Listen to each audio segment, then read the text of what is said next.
कहानी चुड़ैल का साया। एक पहाड़ पर एक चुड़ैल बड़े से घर में रहती थी। पहाड़ में एक गांव था। वह चुड़ैल गांव के लोगों को बहुत तंग करती थी। गांव के सभी लोग उसके खौफ में जी रहे थे। वो चुड़ैल गांव में आकर किसी ना किसी इंसान को उठाकर ले जाती और खा लेती। उस गांव में सोनू नाम का एक लड़का रहता था। वह अपनी माँ के साथ रहता था। उसके पिताजी जब एक दिन खेतों में काम कर रहे थे, तो वे चुड़ैल उन्हें अपने साथ उठाकर ले गई। सोनू जब भी अपनी माँ के पास बैठता, तो उस चुड़ैल के बारे में बात करने की कोशिश करता। उसकी माँ हर बार उसे बातों ही बातों में टाल देती। एक दिन सोनू अपने खेतों में काम कर रहा था, तो उसे अपने पापा के दोस्त वहां मिले। सोनू अपने पापा के बारे में बातें करने लगा और बातों ही बातों में सोनू ने उनसे उस चुड़ैल के बारे में भी बात की। उन्होंने सोनू को बताया कि वह चुड़ैल बहुत चालाक है। वह लोगों को उठाकर ले जाती है और मारकर उनका खून पीकर जवान और ताकतवर बनी रहती है। बहुत पहले की बात है। गांव में एक इंसान था, मोहन।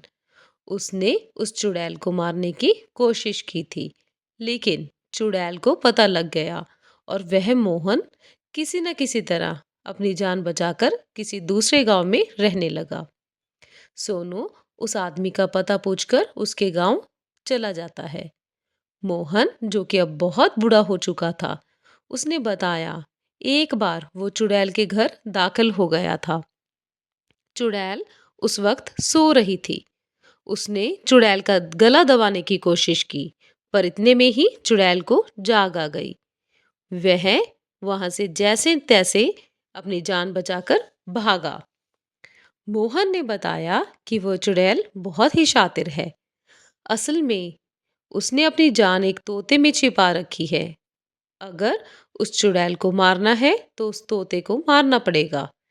सोनू अपने घर पहुंचकर अपनी माँ को जैसे तैसे मनाकर चुड़ैल को मारने चला जाता है। उसके घर जाकर सोनू जैसे ही चुड़ैल के कमरे में दाखिल होता है, तब चुड़ैल सो रही होती है। तोता सोनू को देखकर सोनू को कहता है, मुझे इस कैद से आजाद कर दो। वो बताता है, इस चुड़ैल ने मुझ में अपनी जान छिपा रखी है। मुझे मार दो तो यह चुड़ैल भी मर जाएगी। उस चुड़ैल की जान मेरे शरीर से निकलते ही मैं आजाद हो जाऊंगा। सोनू कुछ लकड़ियां इकट्ठी करके कमरे में धुआं कर देता है और उस धुएं की आड़ में वह कमरे से पिंजरे को चुरा लेता है और घर के बाहर आकर तोते को मार देता है। जैसे ही तोता मरता है, तो चुड़ैल भी मर जाती है और तोता उस चुड़ैल के जादू से आजाद हो जाता है। गांव के सभी लोग अब खुशी खुशी बिना किसी डर के अपना जीवन बिताते हैं। तो इस तरह की और भी मज़ेदार कहानियां सुनने के लिए प्लीज़ मेरे चैनल को सब्सक्राइब कीजिए। Thank you so much for watching. Bye bye, take care.